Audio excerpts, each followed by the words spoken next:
Anointed fire, anointed fire, anointed fire, refresh my soul.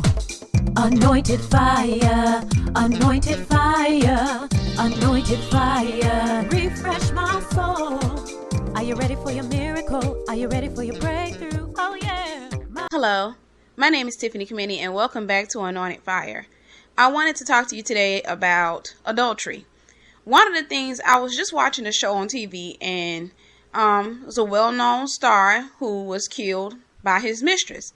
He was a married man. His mistress killed him because she found out he had another mistress. She ended up killing him. But one of the things that, this is a typical scenario, but one of the things that kind of pretty much stood out was the fact that the people who were narrating the show, they were saying, well, this was real love. He loved his mistress. It was true love. And and she loved him back, and it just ended like this, what have you. And the whole time I'm screaming at the television set, and I'm just wondering, how is it that people can be so shallow and they're walking in so much darkness that they can't truly see the light? So I wanted to talk to you about that, about adultery and what really goes on in the mind of a man in adultery. And I'm sure it goes on in the mind of a woman in adultery. In this case, the man was having an affair. He was cheating on his wife. Okay, this is something that you see that happens, is pretty common. But he was with his mistress. He pretty much had spent a lot of money on her. He just drenched her in gifts and everything. And then, he suddenly lost interest in her because there was another woman came up. So where is the love there? Me watching the show, like I said, they started talking about it was true love between her and him, and it wasn't true love. And it just really blows my mind that people are so blind. What happens in adultery? Adultery is very common, but one of the things you got to understand, when a man is not led by the Spirit of God, he will be led by his flesh. If he's led by his flesh, he's always trying to appease his flesh. And let me give you a little insight about the flesh. I can go up in here and, for example, yesterday I cooked fried chicken, rice, corn, and rolls. And I wanted it again today. I still had some more chicken up in there to warm up. I cooked some more rice, some more corn, and heated up some more rolls. Tomorrow, I still have enough for tomorrow. But more than likely tomorrow, I'm not going to want it because I've had it 2 days in a row. So I'm not going to want that fried chicken because my flesh is going to start requesting something different. My flesh is going to say, I'm pretty burned out with the chicken, Hey, why not cook some steak? Or why not jump in a car and head over to Panda Express or go over to, one of those restaurants or what have you. I don't know what I'm going to be craving tomorrow because tomorrow is not here yet. Therefore, I can keep the chicken in the refrigerator. And I hope that I want it tomorrow. I hope I'll have a craving for it tomorrow because that'll save me some money. But if I don't have a craving for it tomorrow, I'm not going to eat it. I'm going to likely go out there and I'm going to find something else, whatever my body wants to eat at that moment. Even if I want to go to McDonald's, I'll be heading to McDonald's. Now, while I was eating, and I just finished eating, so while I was eating, the food was delicious to me because it was what I wanted. It tasted so good because that was what I wanted at that moment. Now, tomorrow, let's say around this time tomorrow, I have a craving for McDonald's. I really want McDonald's. But I decide, you know what? I'm not going to go spend that little $8. What I'm going to do is I'm going to heat that chicken back up, give me some rice, some corn, and some more rolls again, and I'm going to sit down and eat that. More than likely, I'm not going to enjoy the meal because it's not what I wanted. I'll eat it. It may be a little good to me. It'll satisfy me, what have you. But at the same time, I won't enjoy it as much as I enjoyed the McDonald's because McDonald's is what I wanted at the time. Thus is the way of the flesh. Anytime a man is caught up in adultery, he has an appetite for that particular woman at that moment. Now, just like I would go to McDonald's and spend money on McDonald's when I got food at home, he will invest in a woman. Even though he has a wife at home, he will invest in the other woman. He'll spend time with her. He'll spend money on her. And in his mind, He genuinely believes that she is the right woman for him at that moment because his flesh is kicking up. He is being led by his flesh. So his flesh is telling him everything is so great. Anytime he's with her, everything is going to feel so good because his flesh is still desiring her. But one thing about the flesh is it's temporal. It gets tired of people quick. That's just the way the flesh works. The flesh will get you excited about a person, have you thinking all of these different things. But then, when the truth starts marching in about the person and we start to learn about their flesh and their faults, then our flesh starts to back up a little bit. And then if another person comes along and we know little to nothing about them, but all we know is that they're showering us with attention and love and everything, then our flesh is going to start to desire them over the other person. So anytime you see a case of adultery, what's happening is that man has a desire, and it's an ungodly desire for that other female at that moment. He wants to indulge in her. He wants to be with her. He wants to spend his time with her. And sometimes with some men, he may believe at that moment he wants to spend his life with her. And he'll tell her that. He will tell her, look, I love you. I want to spend my life with you. You're the best thing. I'm going to divorce my wife to be with you. And, you know, you're the best thing that ever happened to me. Where were you all of my life? And he may genuinely believe that at that moment. But then, as time goes on, if he doesn't divorce his wife while his flesh is still kicked off, he's not going to divorce his wife. Why? Because he's going to start to find out his mistress's faults. He's going to start to find out that she is less than perfect. As a matter of fact, his wife is a better fit for him because his wife knows him. She is adjusted to him. So all of the imperfections he saw in his wife that made him feel that he was justified in having a mistress, all of a sudden don't seem like giants to him anymore because he sees some giant issues on his mistress. Now, if he does go ahead and leave his wife and go to be with his mistress, then what he's going to do is he's going to move in with her. The two of them are going to share passionate love for a while until the flesh starts to die down, until his flesh gets accustomed to her flesh and he gets to see her imperfections. He starts to see her holding her stomach when she has a stomach ache. She's no longer this perfume makeup woman wearing woman that's walking with perfection, who's so loving and always has a smile. Now he has a chance to see her frown. Now he hears a toilet flush. When he walks in the bathroom, he smells that awful stench. Now when he comes into the kitchen, he sees her eating habits. He sees her chewing with her mouth open. He sees all of her imperfections. And because he's a godless man, he's led by his flesh, therefore he is selfish. What is going to happen is he's going to start to pull back and he'll start to look back at the wife. Even if the wife and him are divorced, his eyes are going to fixate right back on the wife because he's a selfish man. Now, if another woman comes into the play and this woman is just this big mystery to him, because you got to understand, that's what makes it so exciting. The other female is a mystery to him. So if this other female comes into the picture and she's exciting, she, always smiling, she always smells good, always looks so great, she embraces him like he's never been embraced before, he's thinking about her all the time, the way she kisses him runs him crazy, it's all because of how he feels about her at that moment. He will be excited, he will be in love with her, and in love is not really in the Bible. That means he's bewitched by her. He's charmed by her. He just can't wait. And then he may feel that he wants to spend his life with her. And he may tell her the same thing. As soon as I leave my wife, I'm going to marry you. You are a perfect match for me. I'm going to tell you a few secrets about my life. Because see, women get caught up in that. Women hear, okay, this man told me some secrets about his life that normally would embarrass a man. So that must mean he loved me, right? No, it just means that at that moment he thought he was going to be with you. But then his flesh is always going to wake up and lead him away. That's why God told us to seek ye first the kingdom of God and all his righteousness, and everything else will be added to you.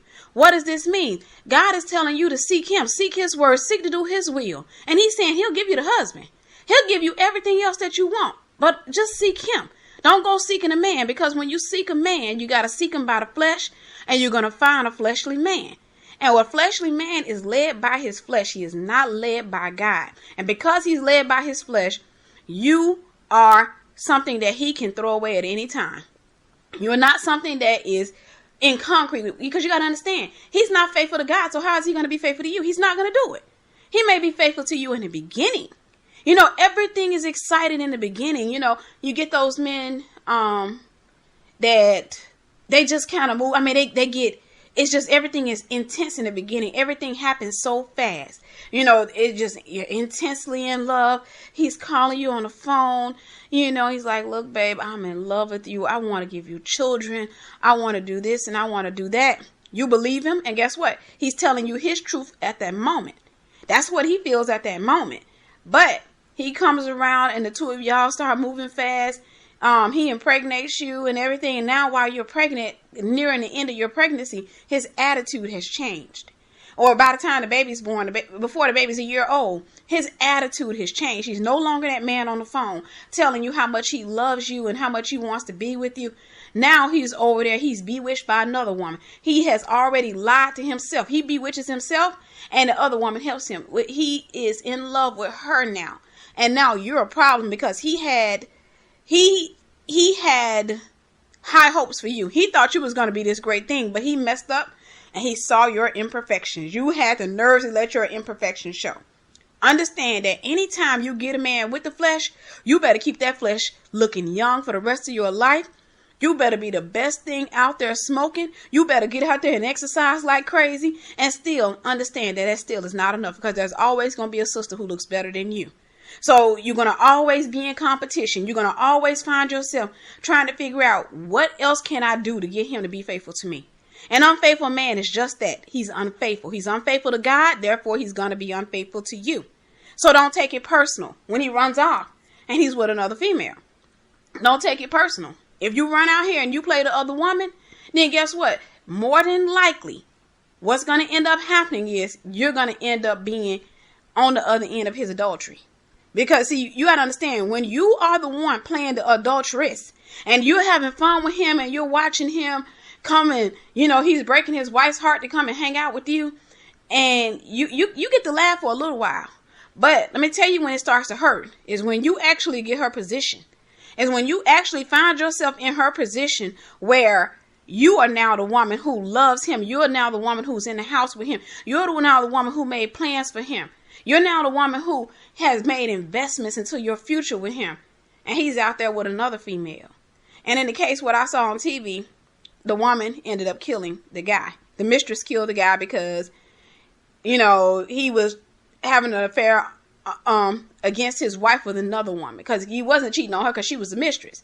But she found out just how temporary she was. She found out that, hey, everything that she done, all those investments she made and buying herself another apartment, getting herself another apartment, and all of those bills that she had went and got out for herself that he used to pay, now he's not doing all that. Now she's used up. Now she had a chance to see what his wife felt like. And she couldn't handle it. So she took a gun and she blew his brains out. Now, that's to say this. I don't justify murder at any time. But what it is to say is, don't run out here and allow yourself to be another man's other woman. And at the same time, if you're a single woman, wait on God for your husband. Because I'm going to tell you, if you do not wait on God, you're going to end up with a man of the flesh. He's going to be led by his flesh. He's going to be loving in the beginning. He's going to love you. He's going to adore you. He's going to put a ring on your finger. He's going to take you down to the courthouse or to the altar or somewhere. Sometimes they won't take you anywhere but to the bedroom. And then he's going to call himself making you his official woman. Once you become the official woman, you are now the woman in position to get hurt the most. That's the position that you don't want to end up in with the wrong man. Anytime a mistress is with a man, she's in a better position than his wife, because she's not the one who's has invested all the time and feelings, all that love into him. But when she becomes the main official woman, she gets to get a preview, no more than a preview, of what it is to be with a man like him. He's a selfish man. He's led by his flesh, and he only feels for himself. He loves himself more than he loves anybody else. That's why the Bible tells us to love our spouses as we love ourselves. If he doesn't love his God, More than he loves himself, he's not going to love his spouse more than as he loves himself, because he's not being led by God anyway. He's going to put himself first in everything. And the minute you're in the house with him and you have a disagreement with him, he's going to use that to justify going to be with another female. And then he's going to say, you know what? You and I, we don't get along. You know what? It's better that we are not together because, this is this and that's that. And I just think it's better this way. Because at that moment, his flesh is telling him that the other sister is better than you. And that she's going to make a better girlfriend or a better wife than you are, because guess what? He does not know her imperfections. She is perfect for the moment. She's perfect for the moment. But then when she gets to know his imperfections and he gets to know hers, then it all ends.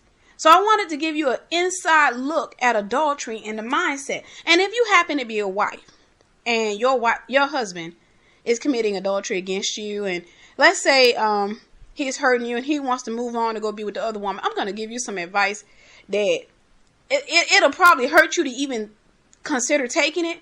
But if you take it, you'll see why. If your husband ever gets up and he decides, you know what, I'm going to go be with the other woman. I want to be with her because, you know what, she is a better fit for me than you are. The believer is called to peace. That's in 1 Corinthians. Let him leave. If he wants to leave, let him leave. Because you have to understand, if he led by his flesh, he's going to fall by his flesh. Let him leave. Don't lay there at nighttime crying and thinking about how him and her are rolling around, enjoying each other while you're sitting there crying. Don't think like that. Instead, look ahead toward the future. Let him leave. Give him a little time. And what's going to happen is while he's out there with her, once his flesh dies down and all of that's no longer exciting, his eyes are going to come back to you. Now, I'm not going to tell you to take him back, because personally, I wouldn't take him back. And that's just me. But you be led by God in it, of course. But he's going to look back at you eventually and say, you know what? You were better for me. It was, you weren't perfect, but I realize now you were better for me. And you're going to look up, and if you have allowed yourself to heal and adjust to life without him, then you'll likely look at him and tell him, that's good, but you need to go back and fix things with your mistress, with your girlfriend, and let us go ahead and proceed with what we got to do to end this marriage. I'm not an advocate for divorce. I speak against divorce, actually. But if he comes and he wants to come back and you want him back, then of course you can let him back and you pray about it. And you let God lead you. But you got to understand, until he get the word of God in him, he's going to continue to repeat that cycle. Until he get the word in him, until he wants the word, not just you coming to him every night saying, baby, we need to read the Bible. See, that's what you cheated for the last time, because you wasn't reading the Bible last time. You didn't want to go to church. You promised me you were going to change. And I just want to make sure things don't happen again. That man can read the Bible 255,000 times and still not have the word of God in him. You got to understand, you got to want God. God ain't going to force himself upon anybody. God gave that man will. He has free will to make a decision upon himself as to whether or not he wants God or if he doesn't want God. You can't force him to want God. You can read the Bible to him, take him to church. You can have 12 pastors laying their hands on him at one time. And they can be God-filled pastors, but you got to understand, if that man has not made up his mind to stop being selfish and to give himself to God, then guess what's going to happen? He's going to get back up and he's going to go back out there and he's going to continue to do what he wants to do. So you just make a decision within yourself whether or not you want to continue. If you want to continue in it, still let him leave. If he says, look, I'm getting tired of you. If you find yourself in a position where your husband is mistreating you and he's making you feel unwelcome in your own home, let him leave. Go ahead and do the grieving process. It's a process. You're going to go through the crying and the anger, and then you just pray your way through it. But after he's left, don't harass him. Don't harass the other woman. Leave them alone. That's the best thing I can tell you. Leave them alone. Never call him. Never bother him. Now, if he calls you, you can put him on blast by calling him back. But what the best thing I suggest is that you take your distance from him. Get away from him. Don't call him. Don't let him call you. And if you got kids, then let him only call you for the kids. Have no communication with him outside of what the kids need. That's it. like I said, what you're doing is you're actually helping his flesh to get tired of her a lot faster. Because when you're steady fighting with him, he doesn't have enough time to spend getting to see her imperfections. He's too busy looking at yours. And she's going to be right there by his side. And they're going to come together and they're going to talk about you like a dog. They're going to say, look at her, how stupid she is. She came by, the house today. She went by the daycare yesterday. She's been acting a fool. And you are actually helping that relationship to get stronger. But if you take your distance and you stay quiet and you go away, and whenever he calls you, you basically tell him, look, this is what the child needs. Okay, you can pick the child up, or you can't pick the child up. And that's that. And you don't argue with him. Then what you're doing is you're putting yourself in a better light. You're showing yourself as a remarkable woman. And his mistress is going to start to look more like a villain to him. I can guarantee you that. His mistress will start to look more like a villain to him. And he'll start to fight with her. And then at the same time, he'll start to look more at you. And like I said, if you want him back, you take him back. That's up to you. If you don't want him back, you continue to be a light to him. You continue to talk to him in love and in forgiveness, but you go on with your life, and this time wait on God for your husband.